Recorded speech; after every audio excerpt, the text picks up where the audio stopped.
धोइले चरनिया मैया दिहलो नया शिशिया हो कि काइले के ना। धोइले चरनिया मैया दिहलो नया शिशिया हो कि काइले के ना। मैया जइबा अपनी जो परिया हो कि काइले के ना। मैया जइबा अपनी झोपड़िया हो कि काइले के ना। धनवा जे देबै बेटी लूटी पाटी जइहे हो कि भैया देबना।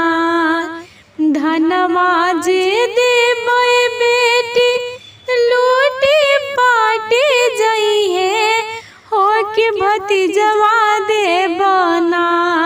तोहरे डोली के सिंगरवा हो कि भैयावा देबना। तोहके डोली के सिंगरवा हो भतीजवा देबना।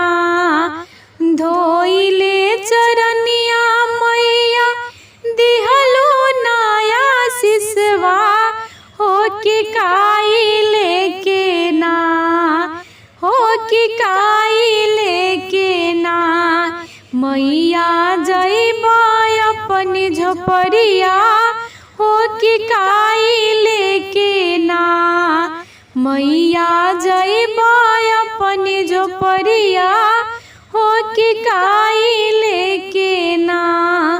महलज देबै बेटी टूटी फूटी जइहे हो कि सेनुरा देबना।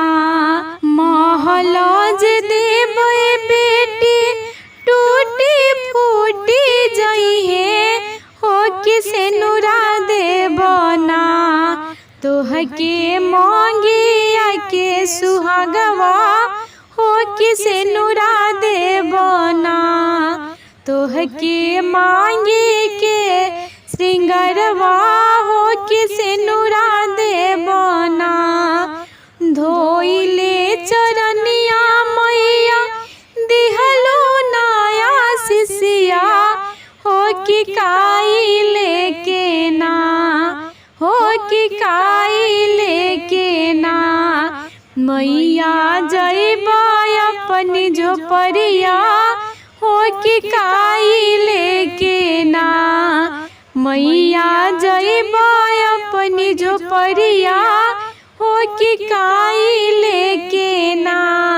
कांगना जे देबै बेटी लूटी पाटी जइहे हो कि ललना देबना।